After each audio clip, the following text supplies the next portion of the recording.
Hello everyone, this is Professor Khushbu Chokshi and today I'll be dealing with management and administration which forms a part of the Companies Act 2013. This chapter is basically, it has a lot of nitty-gritties in terms of number of days, the quorum required and all of that. So I've tried and put the notes in bullet format so that it's easier for you to revise on the last day. Also I have put the practical case studies at the end of the chapter. This is very important because the questions which are being asked from this chapter are more of practical case study kind of questions and less of theory questions. So it's important you revise and they're all put together so it's easier for you to revise on the last day. And if you've given the November 19 examination and you are also giving the May 20 examination, please note that the module has changed a bit and there are new things which are added for the May 20 examination. I have made these notes which are relevant for May 20 and onwards. So if you're giving November 19, please ensure that you study the additional changes. So what is management and administration? So basically this chapter will include all the things which a company is required to do, the legal procedures and the company is managed by the board of directors. So what all thing does the board of director have to do? They have to file those file the forms, the relevant forms with the ROC, inform the shareholders about what decisions they are taking and ensure that the company is running in a smooth manner. All these forms which are filed with ROC helps ROC to understand how the company is being managed. So the chapter is basically divided into 4 parts. One is the registers, annual returns, meetings and the prerequisites of meeting. So before you actually have a meeting, what all things do you have to take care of? So these four parts of the chapter. Registers is something which has not been asked much. Annual returns, you can get a question which is like a theory type of a question or a practical case study question as to when the annual return has to be filed, the date and things like that. The most important thing is the prerequisite of the meeting, which will include your notice and proxy and quorum and all of that, because a lot of case studies would be asked in that regard.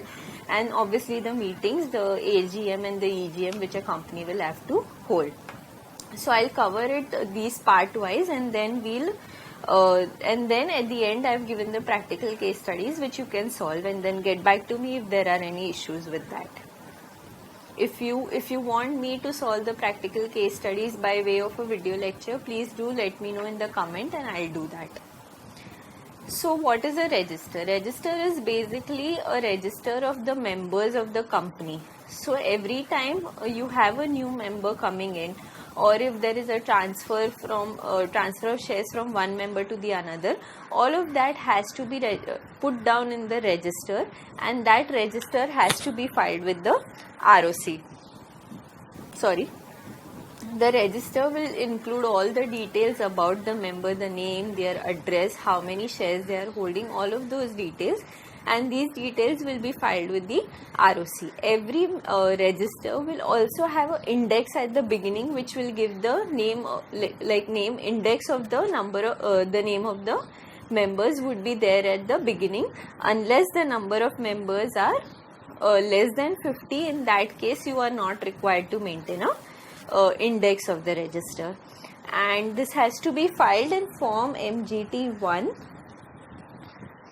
These are the details which are generally to be given. A register of debenture holders has to be maintained separately and that has to be filed in form MGT2. Now entry has to be made. So once there is a transfer or death or insolvency, anything that changes in the register which is already existing, within 7 days of the date of approval by the board or committee for allotment or transfer of shares. So when the shares are allotted, within 7 days an entry has to be made in the register of members, and this register of members is allowed like a member. If I am a member of the company, I am allowed to go and see the register of members and to inspect the register of members by giving them a prior notice, and the company is bound to allow me to view the register of members. the register has to be kept at the registered office of the company, or it has to be kept at a place within the state in which the registered office is situated. Or if you do not want to keep it in that place, you have to keep the register at a place where more than 1/10 of the total members entered in the registers of the member reside. Then changes relating to the status of members, if there's a death, insolvency, transfer, anything has to be updated in the register. If members are less than 50, index of names is not required, otherwise the index of name is required. Now, what is a foreign register? Foreign register is when you have allotted the securities outside India and you want to maintain a register of the members outside India as well. Then you can keep the register outside India, and it has to be at a place which has been where the members reside. Company to maintain a foreign register of members, debenture holders or other security holders or the beneficiary holders showing the holding of persons residing outside India. Now, once the register has been kept outside India, everything that a company maintains, the details of the same has to be filed with ROC, because then only ROC will be able to monitor what the company is doing. So, it has to be filed with the ROC within 30 days from the date of opening of foreign register. Now, the foreign register, either you can have a foreign register outside India and you make entries there and then you file with the ROC within 30 days about the changes that you make in the foreign register, or you maintain a foreign register outside India and then again you have a principal register in India, and whatever entries are put in the foreign register are also put in the principal register. And you can, again, the same things which apply to register will be applicable here, wherein it's open for inspection and you can allow the members to see the register on a business day during the business hours. And the decision of the appropriate competent authority in regards to the rectification of the register shall be binding, because it is kept outside India. So the decisions of the authority outside India will also be binding on that foreign register. Okay, and yeah. So that is register and foreign register. If there is non-compliance, or if the regulations are not complied with, then there is a penalty wherein the company and the officer both are punishable. Now, coming to declaration in respect of beneficial interest in shares. So basically, when the shares, say for example in case of a trust, where the trustee is holding the shares for the benefit of the shareholders. It's holding the shares in the company for the benefit of the shareholders. The trustee is not actually the owner of the shares. It is holding it as a beneficial owner of the members of the trust. If there is a beneficial interest in the share, the person who has the beneficial interest in the share has to declare that he has a beneficial interest in the share. If there is no beneficial interest, a declaration has to be given that we do not have any beneficial interest in the share. If no such declaration is given, then they don't have any further rights in the share. Like, it has to be informed to the company saying that I have the beneficial interest in the shares. The company is then liable to inform ROC saying that these are the members who hold beneficial interest in the shares. So members not holding beneficial shares, I give a declaration, I don't hold any beneficial interest in the shares in the company. Any person holding beneficial interest in the shares and any changes in the beneficial interest in the shares has to be informed, shall file declaration to the company. The shareholder will file to the company to the ROC within 30 days, and a company file a return to ROC in 30 days.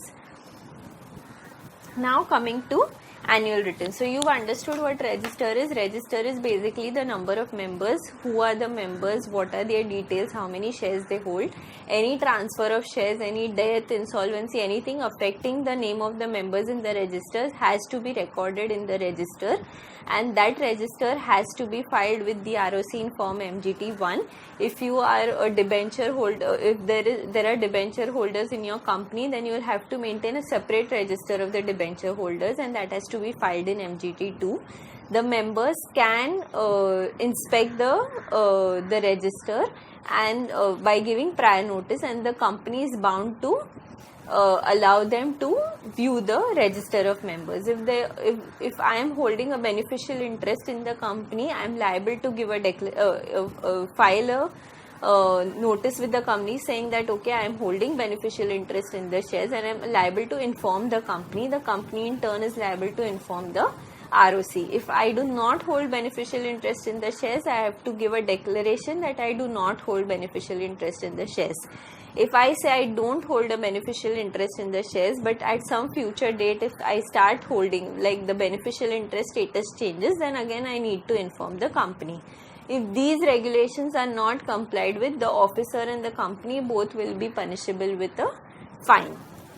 Now coming to annual return. So annual return is something that a company has to file with the ROC at the end of every year, giving the details which are asked by the ROC. It's quite a comprehensive return. It includes all of the details of the company. So I have put them here in the form of bullets, where it says what all has to be given. It has to give the registered office, the principal place of business where the activities are carried on by the company, shares, debentures and other securities which the company has, and what the shareholding pattern is. Its indebtedness, so if it has taken any debt, what kind of debt has been taken has to be included. Whenever you do your articleship, you are going to at some point or the other file an annual return, so you will know all of these things. These things form a part of the form, so it's all there. It includes everything that has to be submitted by a company at the end of the year, so that ROC gets an idea of what the company is actually doing and how the things have changed as compared to the previous year. So its members and debenture holders along with the changes therein since the close of the previous financial year. So what changes has happened in this year. Then the promoters, directors, key managerial personnel. So if new directors are added, not added, any director has resigned or any director has been removed due to death, insolvency, anything. Meeting of the members of class thereof, board and its various committees. What all meetings have been carried out during the year. Remuneration of the directors and key managerial personnel. Then penalty or punishment. So if there is any non-compliance with any other provisions of the Companies Act, and any penalty or punishment has been given to the company or its officers. Matters relating to certification of compliance disclosure. Details in respect of shares held by or on behalf of foreign institutional investors, including the details of the shareholding. So all of these details will form a part of the annual return, and it has to be filed by the company with the ROC. Now this annual return has to be filed, signed by the directors, and then it is certified by the company secretary. If there is a one-person company, then it can be filed and signed by the company secretary himself, and if there is no CS in practice, then it can be done by the director. Okay. Yeah. And if the share capital of the company is more than 10 crores or the turnover is more than 50 crores, then it has to be certified by the CS in practice. Always remember that the person who is signing as a company secretary of the company and the person who is certifying it has to be two different people, can't be the same person, because it is certifying, it's approving that whatever is given is correct. And annual return once filed, it has to be preserved for a period of 8 years. If you do not comply with these provisions, then there will be a penalty. Now going to how the details has to be given to ROC. It has to be filed in form MGT7. It has to be filed within 60 days from the date of the AGM. So once my AGM is done, within 60 days from the date of AGM, I'll have to file it with the ROC. If I fail to comply with that, then there will be a penal consequence. Now say for example in some companies they do not hold an AGM. When the AGM is not held, does it mean that I will not file the annual return? No. When the AGM is not held, then I'll have to file the annual return within 60 days from the date on which the AGM should have been held. So I have to file my annual return, come what may, whether I hold my AGM or don't hold my AGM, I'll have to file the annual return within 60 days, either from the date of AGM or from the date when the AGM should have been held. Clear? Now place of keeping the registers and returns. So it has to be kept at the registered office, or it can be also be kept at any place other than the registered office of the company, any state other than the state in which the registered office is situated, provided there are more than 1/10 of the total members reside in that part of the country, and this has been approved by a special resolution. And all these records, all the registers which are maintained by the company have to be, and all the returns which are filed by the company have to be preserved for a period of 8 years, which is also there in the Income Tax Act. But the register of members and the foreign registers, they have to be forever maintained. Like it's not 8 years, it's there till the company actually shuts down. You have to maintain those two registers. Now what are the prerequisites of meeting? So we are done with two parts of the chapter, that is registers and the annual return. Now going to the important part, which is the prerequisite of meeting and the meeting itself.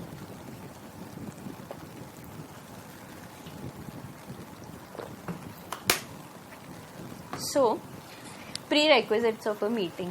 What is a prerequisite? Like I have to call a meeting. What all things I have to keep in mind before I actually call a meeting? So the company law gives the number of days, the quorum, and the proxy if it has to be appointed. All of these details and these regulations have to be complied with strictly before you actually call for a meeting. It's not like today I want to call a meeting, okay, I call the shareholders, okay, tomorrow I want to call a meeting, let's all gather and call a meeting. It doesn't work like that. A set of rules and regulations have to be complied with, and all these meetings, all the details, all the prerequisites, the notices has to be filed with ROC saying that okay, we have complied with these regulations. So before the meeting, what has to be done is send a notice. So first thing, if I have to call a meeting, I send a notice to everyone saying that the company is planning to hold a meeting on this date. Some person will say that I am not here, I am going outside India, so I have to give like a 21 days notice to the members.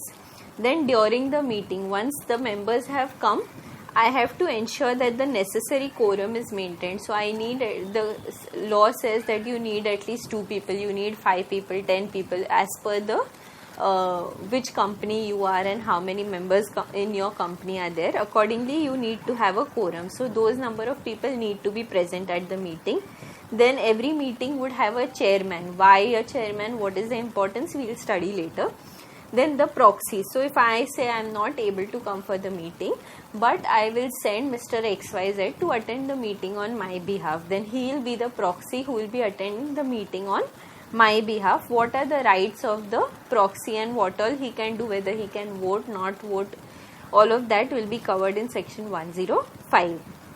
Then the actual voting, wherein how the voting will happen, wherein actually the decision will be taken.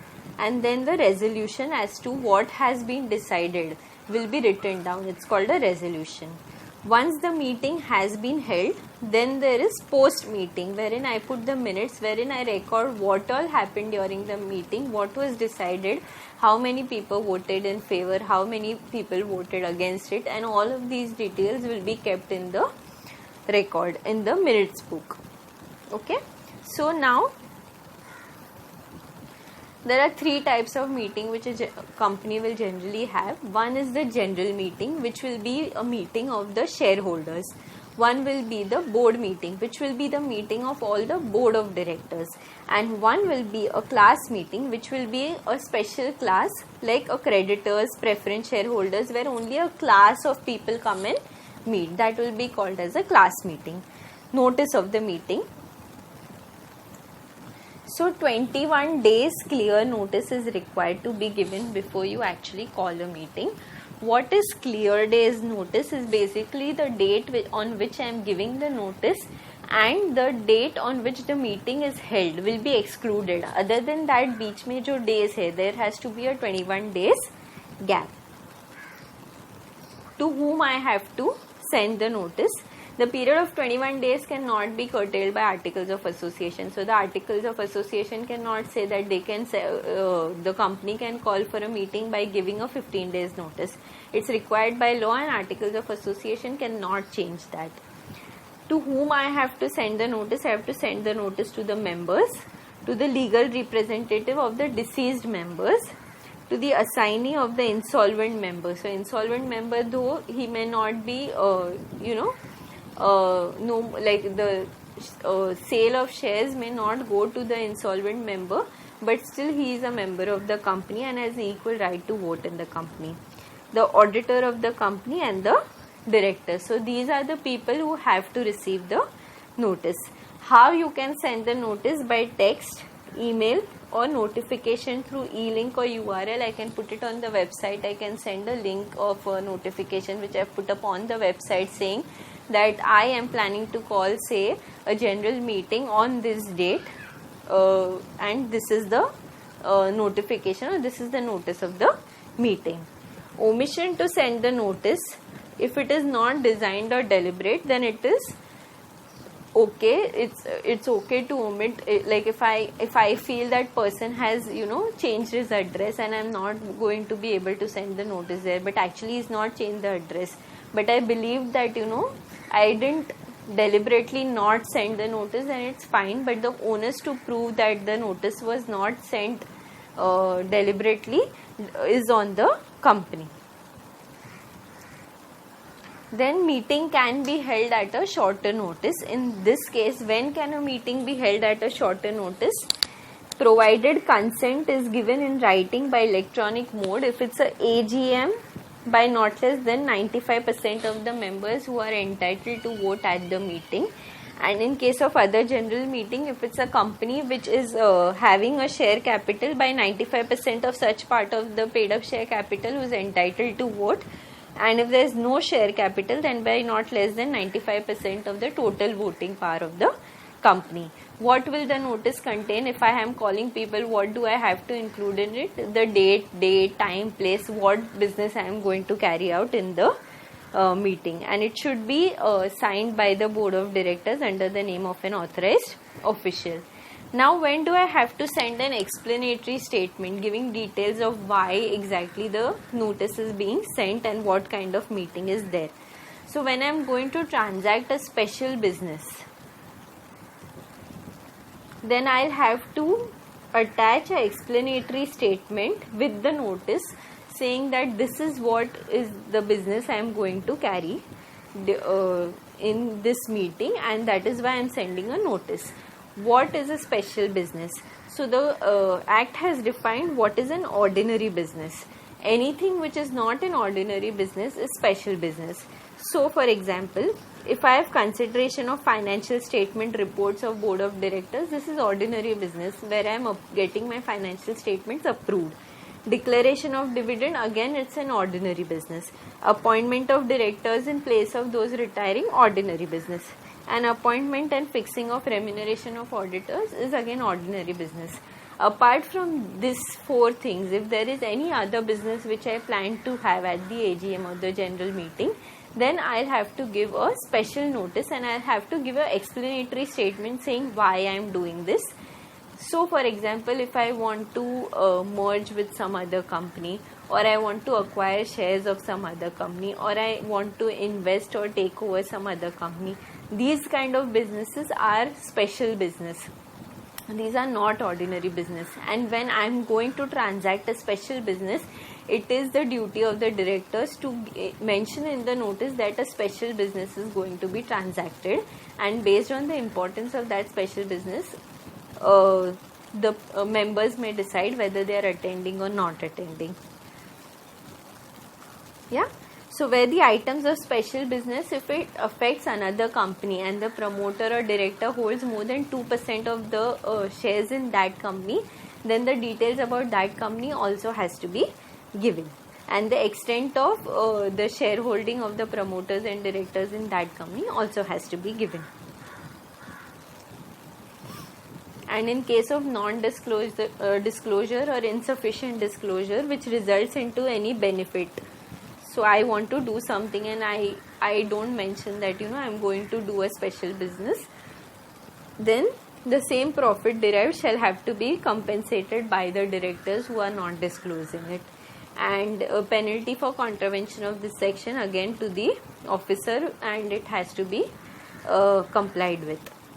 Now coming to meeting. So notice is clear now, that notice is basically informing when the meeting is going to be held. At least 21 clear days notice has to be given. The date of sending the notice and the date on which the meeting is going to be held are to be excluded while counting the 21 days. Please note, this is very important, of the counting of 21 days, because this has been asked in your question. A 4-mark question has come in this regard. And if there is ordinary business, then explanatory statement does not have to be given. Anything which is not ordinary business, a special business, then an explanatory statement has to be given along with the notice, and the notice has to mention the day, date, time, place, and the details of the business which are going to be transacted during the meeting. Now coming to the quorum. So this is before the meeting, the notice has been sent. Now the actual meeting is happening on the day which has been decided for the meeting. So when the meeting is happening, there are a quorum has to be maintained. So a specific number of people have to be present at the meeting for it to constitute a quorum for the meeting. If it's a private company, 2 members personally present will be considered as a quorum, and then they can go ahead with the meeting, start voting and pass the resolution. In case of a public company, there are different requirements. So if there are members are less than 1000, then you need 5 members personally to be present. If they are more than 1000 but less than 5000, then you need 15 members to be personally present. And if the number of members are more than 5000, you need 30 members to be personally present. If these number of people are not present in the meeting, then the quorum is not present and the meeting will be adjourned. Now once say the meeting is for 11 o'clock, 11 am the meeting is going to start. These people have to come because it is Indian Standard Time. So thoda log will come late only. So Companies Act gives them half an hour time. They have to come within half an hour for it to constitute a valid quorum. If they are there in half an hour, number of people, then they can go ahead with the meeting. If the number of members are not there within half an hour, then the meeting will be adjourned to a next day, which will be like a 3 days after the date on which the AGM has been held. Now these number of people are required to be present as per the Companies Act. If the Articles of Association gives you a higher number, say private company, it says I need 5 members to be present at the meeting, then it will not be 2 but it will be 5. So it is this what is mentioned in the Companies Act or as per the Articles of Association, whichever is higher. Okay. And if the quorum is not present within half an hour, then it will stand adjourned to the same day in the next week at the same time and place or to such other date of time as the board may deem fit. Company to give at least 3 days notice to the members individually or by way of advertisement. Now the chairman of the meeting. So quorum is where the number of people have to attend the meeting. Then who is the chairman? So now when the members are attending the meeting, so there has to be someone who is actually managing the meeting. That someone is the chairman. So a chairman is elected at the meeting, and the chairman is the person who will actually manage the meeting. So when the voting happens in regarding the business that has to be transacted. The chairman will ask, okay, who's voting in favor, who's voting against the meeting. He'll count, okay, 5 members have voted in favor, 3 members have voted against. All of those records he'll keep. So he is the person who's actually managing the meeting. And if there is a tie, so there are 5 people against, 5 people in favor, then the chairman's vote will determine what's whether it's favor or against.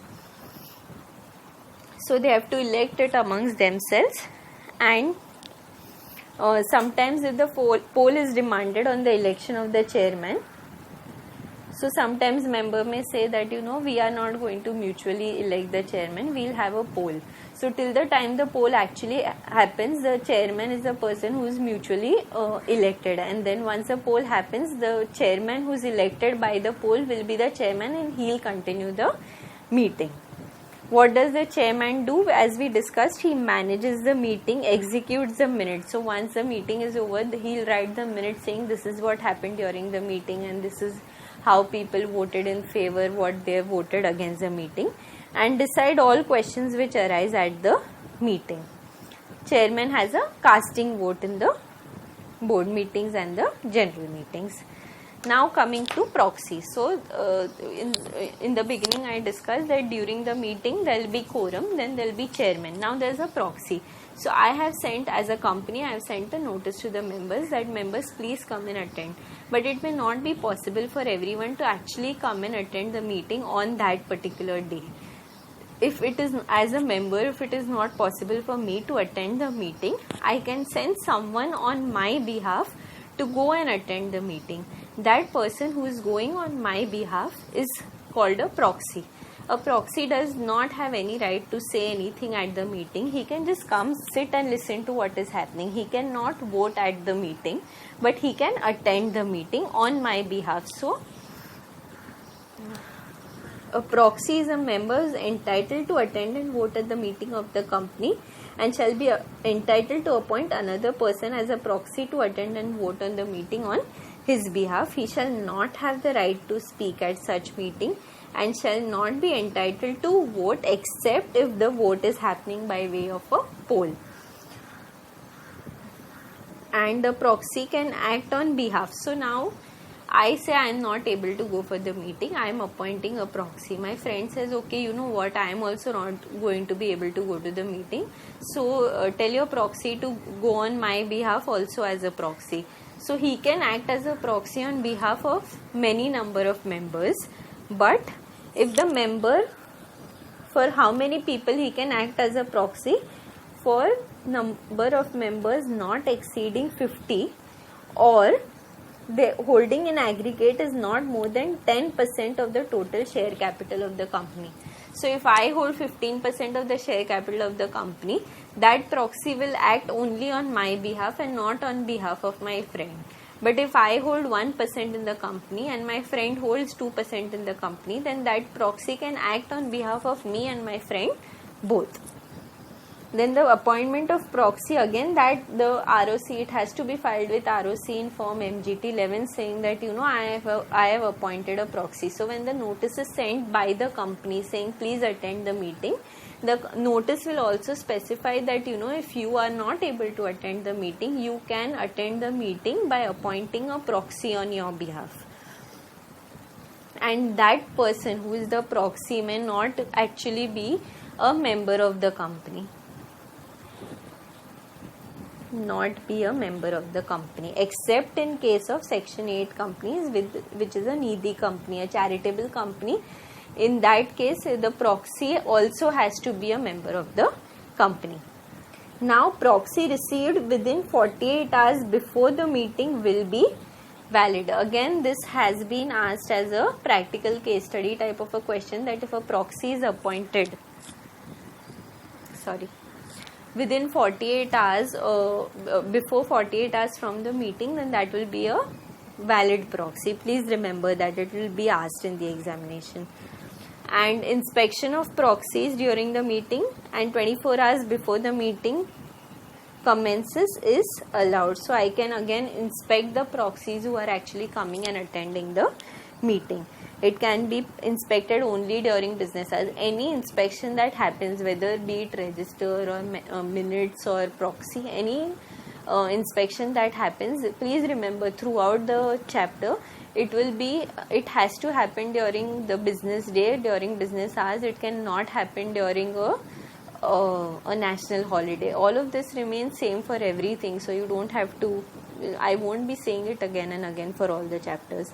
And if there is any non-compliance in this regard, then the penalty will be liable. Like if there is no non-reporting, or if the proxy is for more number of people, say 52 people, then there is penalty, and every officer and the person who is appointing the proxy will be held liable. So now the quorum has been done, the chairman has been elected, the proxy is in place. Now the voting will happen. Voting is the most important part of the meeting. It is actually why the people, like why the members have come together. They have come together to vote and decide a matter for the company. How can the voting happen? There are 4 different ways by which the voting will happen. One is section 107 says by show of hands. So the chairman will say that this is what has been decided. How many people are in favor of it? You raise your hand and you say I am in favor of it. How many are against it? Whoever is against it will raise the hand. Voting by way of electronic means.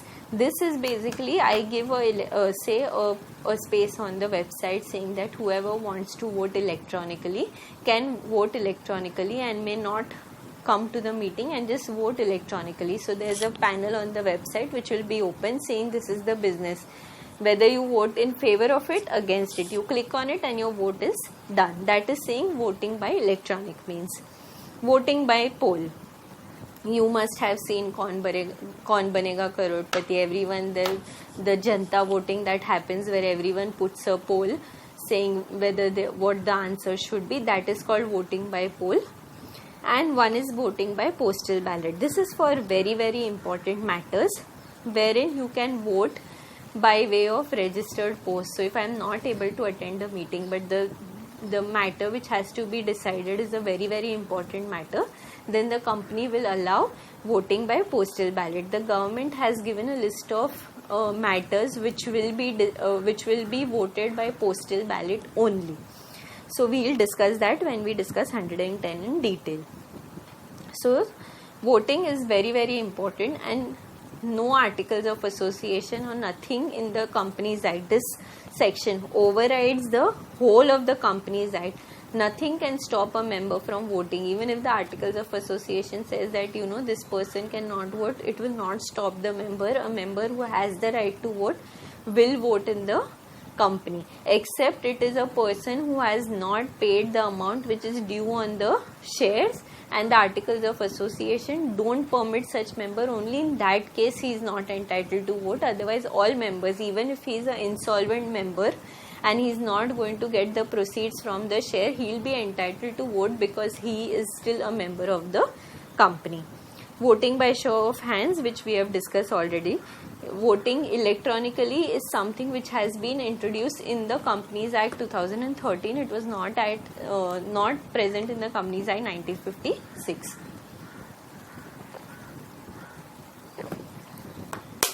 So how will the voting happen by electronic means?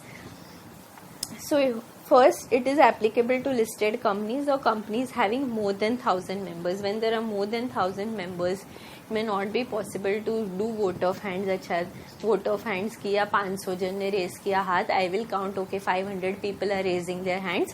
It becomes difficult. So the Companies Act says, okay, you can vote electronically because it's easier to count when voting happens electronically. So this section will be applicable only to listed companies or companies who have more than 1,000 members. Now, notice to be provided to members for electronic voting, giving details of the process and the manner of electronic voting. Also issue an advertisement in newspaper at least 21 days before the general meeting. I will give the process as to this is how you have to go. The voting window will be open from morning 9 to 5 on this date. You will have to go and vote between this time if you want to vote electronically. Facility for remote e-voting shall remain open for not less than 3 days and shall close at 5 p.m. on the date preceding the date of the general meeting. Now if I have voted at the by way of electronic meeting, I can still go and attend the meeting. It does not stop me from going and attending the meeting. But if I voted electronically, I will not have the right to change my vote at the meeting or to vote again at the meeting. So one person, one vote. I have already given the vote, so I can't change my vote or I cannot vote again in the meeting, but I can still go and attend the meeting. Now how will the votes that have come, so some votes are coming electronically, some votes are going say offline by show of hands. So how will you know that how many votes are in favor, how many votes are in against the thing? The company has to appoint a scrutinizer. He is the person who will be like a chartered accountant or a company secretary, and he'll come and he will maintain a list of all the online votes that have come, the offline votes that are coming, and decide and keep a count of the number of votes in favor and against each business that has been transacted. Okay, and he has to keep a safe custody of the register and then declare the results on the website. The resolution deemed to be passed on the date of the general meeting. So the scrutinizer may post the details, the results of the voting, say 2 days after the meeting, but the resolution will be said to have passed on the date of the general meeting. Now demand for poll. Who can demand that we want voting by poll? If it's a company having share capital by members present in person having not less than 1/10 of the total voting power or holding shares which aggregates to not less than 5 lakh rupees. If there is any other company other than a company having share capital, then by members holding 1/10 of the total voting power are the people who can demand a voting by poll. What should be the time for taking the poll? Poll demanded on any question other than adjournment of the meeting should be not later than 48 hours from the time when the demand was made. Then appointment of the scrutinizer and the manner of taking poll and the results thereof will be again similar to what we discussed in the electronic voting. Now coming to postal ballot. Now this is postal ballot cannot be done on all kind of matters. These can be done on matters which have been notified by the central government to be transacted by postal ballot only. So these are very important matters which can include, important to remember, can be asked as a theory type of question. So it includes the alteration of the object clause of the memorandum, alteration of the articles of association, change in the place of the registered office of the company, change in the objects for which the company has raised money from the public, issue of shares with differential right as to voting or dividend, variation in the rights attached to a class of shares, buyback of shares, election of directors, sale of whole or substantially the whole of the undertaking of the company. You see, all the matters which are notified by the government are important matters. Now these are for the shareholders who are unable to attend the meeting, and this voting happens by post or through electronic means within a period of 30 days from the date of dispatch of the notice. So it will say that the voting is happening through postal ballot. So the alarms are raised that something very important is going to be discussed.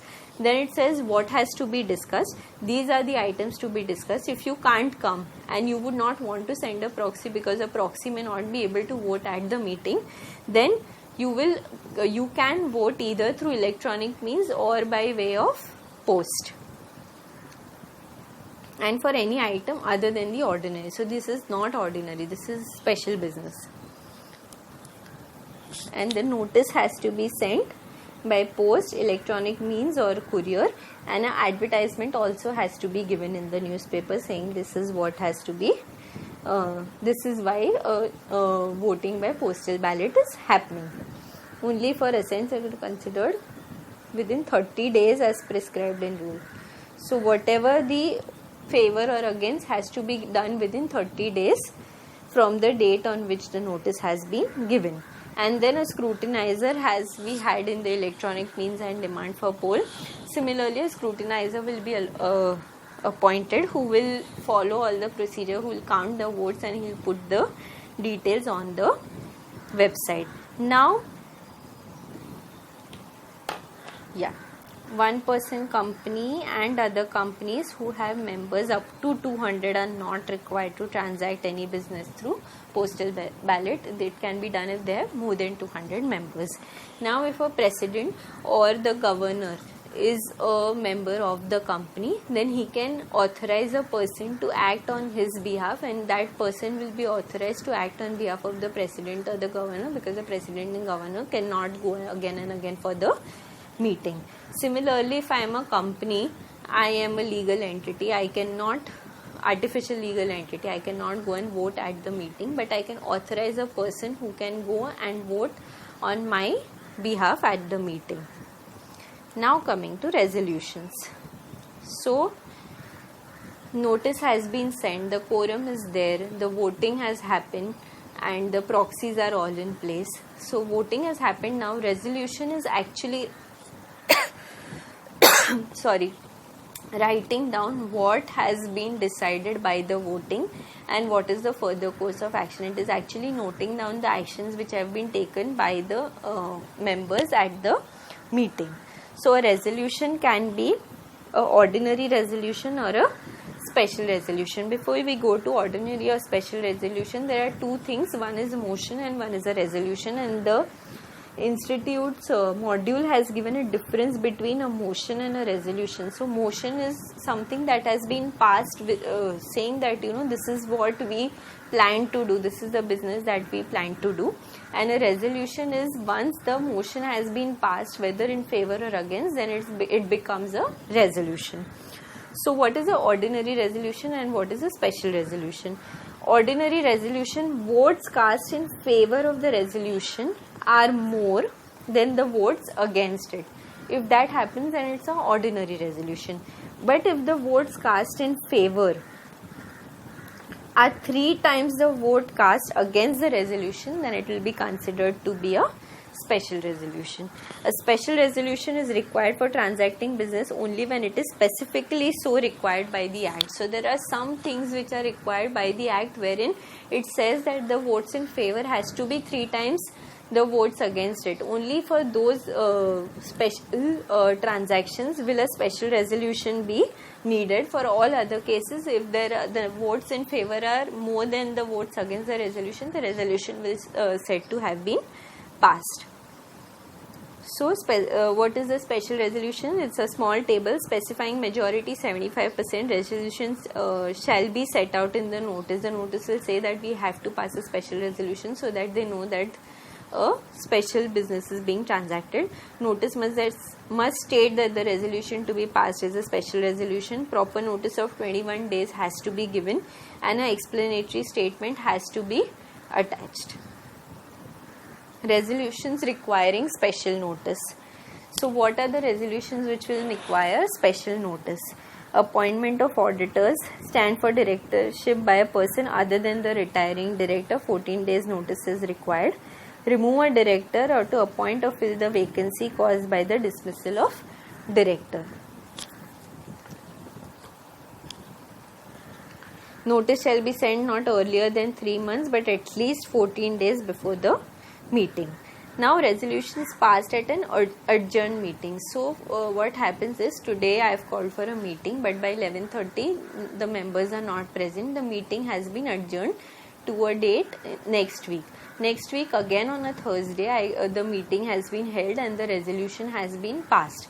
So now while deciding on what date the resolution has been passed, the date will be that of the adjourned meeting and not of the original meeting which has been adjourned. So the date on which the adjourned meeting is held, resolution will be said to have passed on that date when the adjourned meeting is held.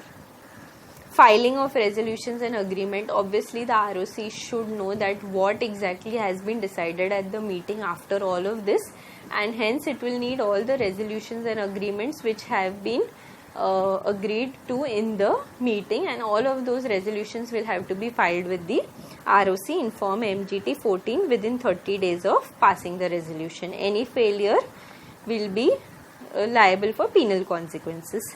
Now coming to the last part is the minutes. So before the meeting things have happened. during the meeting, all the voting, resolution, proxy, everything has happened. Now is the minutes. So the meeting is over, and now I will record everything that has happened during the meeting. Typically, a chairman is a person who will be recording all of the details, and he'll mention that what kind of business was. So he'll also mention the quorum of the meeting, how many people had attended by way of proxy, who had sent their representatives for the meeting, and then the voting happened. How did the voting happen? Okay, it happened by show of hands. And then these were the resolutions which were moved. These resolutions were passed. There were so many people in favor of the resolution, so many people against the resolution. So he'll record everything that has happened in the meeting in the minutes book, saying this is what has happened. Now sometimes the chairman may elect to not mention certain things in the minutes book. Such as if something has been discussed in the meeting which is of a defamatory nature. So I am insulting, some person has insulted some company or some member. All of these details are not, the chairman may decide that he does not want to mention these details in the minutes book, and that is absolutely okay. The chairman has the discretion to ensure, decide what will be mentioned in the minutes book. So if there is anything which is defamatory in nature, or it is irrelevant or immaterial, they were discussing, say, something about politics which was not necessary to be mentioned in the minutes book because it is not relevant to the resolutions being passed, and the chairman may elect to delete it. Anything which is detrimental to the interest of the company will also be, the chairman can elect to not mention it in the minutes. And these minutes, again, inspection for these minutes book is allowed because the members may want to see what the chairman has written and what is being filed with the ROC. So any member who wants to inspect a minutes book can make the payment of necessary fee, which cannot be more than 10 rupees, and they can go inspect the books on a business day during the business hours by giving a notice. In case they give a notice for inspection of the minutes book, and if the company does not provide the minutes book, then it can it can file a complaint, and the tribunal can also in such cases interfere and ask the company to make available the minutes book to the members of the company. Any non-compliance with the regulation will have a penal consequence on the officer and the company. Now coming to the last part of the chapter, the fourth part of the chapter, which is the meetings. Again, this is very important, and AGM, EGM will be asked. It can be asked in theory type of question and practical case study type of questions, both. So there are two types of general meetings in which a company can have. One is the annual general meeting. Annual general meeting. It's a general meeting which is held annually. And one is an extraordinary general meeting. These are meetings which are held during the year. So, annual general meeting, as the name suggests, happens once a year. But if I want to have a general meeting during the year to discuss something, I cannot wait for the year to end and then the annual general meeting to be held and then to discuss the matter. In such cases, I can hold an extraordinary general meeting. What is the annual general meeting? This is applicable to both public and private companies, but it is not applicable to one-person companies. Annual general meeting, as the name suggests, is to be held every year. It has to be held within 6 months from the end of the financial year. So the 31st March is the date when the financial year ends. Within 6 months from there, I have to hold the AGM. Now, if I am a new company and I am holding my first AGM, I will have to hold the AGM within a period of 9 months from the date of closing of the financial year. So the law states that you will get 9 months from the end of the financial year to hold your first AGM. Once I have held the AGM, then again I don't have to hold the AGM for the next year. And ROC cannot grant any extension for holding of the first AGM. It's already an extended period. So you're getting 9 months period from the end of the financial year. So I've just given an example that a company is incorporated on 14th of November. Then the first AGM will be held 9 months from 31st of March 2019. So from 31st of March 2019, 9 months comes to 31st of December 2019. So first AGM has to be held before 31st December 2019. Now after the first AGM is held, the gap between the two AGMs, so this year I hold a AGM and next year's AGM, the gap between two AGMs cannot exceed 15 months.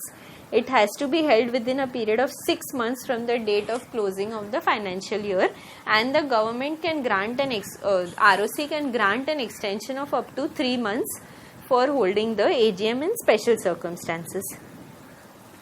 Okay.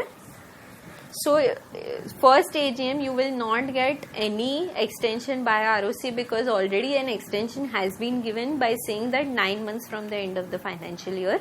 Any other AGM has to be held within 6 months from the end of the financial year, but the time gap between the AGM of this year and last year cannot exceed 15 months. And in some cases the ROC will allow an extension of up to 3 months if there are special reasons for extending the meeting. Okay, so Zebra Limited closes its financial year on 31st March 2019. It is required to hold the meeting by 30th September unless an extension is given. Notice to specify that the AGM is being called. So when I am actually calling an annual general meeting, I will say this is the annual general meeting that we are going to hold, and it has to be during business hours on a working day, and it has to be registered office or any place within in the state where the registered office is situated. AGM of an unlisted company can be held at any place in India if the consent is given by all the members in advance. Now powers of the tribunal. Sometimes the meeting has not been called by the members and the tribunal has the right to call a meeting on behalf of the members, call a AGM on behalf of the members. This is to protect the right of the other members who are, who want the AGM, but the AGM is not called by the board. Any default in complying with the provisions will be liable for penal action. And a report of the AGM. So what all has been discussed in the AGM will have to be submitted in form MGT 15 within 30 days of the conclusion of AGM. If you do not file the form MGT 15, then penal consequences will be applicable. Now extraordinary general meeting. So if my first meeting has just happened on 30th of September, I am in the month of Feb and I want to hold a meeting, but I don't want to wait till September to hold, to discuss the matter in the AGM. I will call for an extraordinary general meeting, and board can call whenever it deems fit a extraordinary general meeting, and has to be held at a place in India. And the members can request for calling of an EGM. Who can request? Again, this is what you have done in future in the previous sections also. If it is a share capital, at least 1/10 of the share capital carrying the voting rights. Not having share capital, 1/10 of the total voting power, they can make a request saying that please hold a EGM to discuss these matters. The board has to hold the meeting within 21 days from receiving the requisition, but not later than 45 days from the date of requisition. Now, if the board has been requested by the members to hold a EGM, but the board does not hold the EGM, then the people who are requesting the EGM can hold the EGM within 3 months of the date of requisition, and they can recover all the expenses that they incur in this regard from the board. And again, this is calling of EGM meeting by the requisitionist, saying what all things have to be complied with. They have to disclose the reason as to for why they are requesting a meeting to be held, what resolutions are being passed, and notice has to be sent. No explanatory statement needs to be annexed with the notice for the EGM. And if the meeting is not convened by the company, then the company has to give the details of the name of the members and the address of the members to the people who are requesting an EGM being held. So this is basically what EGM is. We have given the practical case studies at the end of the chapter for you to study. I hope this chapter was the video was helpful for you. If you like my video, please subscribe to my YouTube channel so that you can be updated with the other videos that I am uploading. This chapter is very important. There are a lot of nitty-gritties, but these are simple things which you have to remember. I'll be attaching these notes with the video so that you can refer these notes on the last day and revise this chapter. And yeah, hope you enjoyed the lecture. Thank you so much.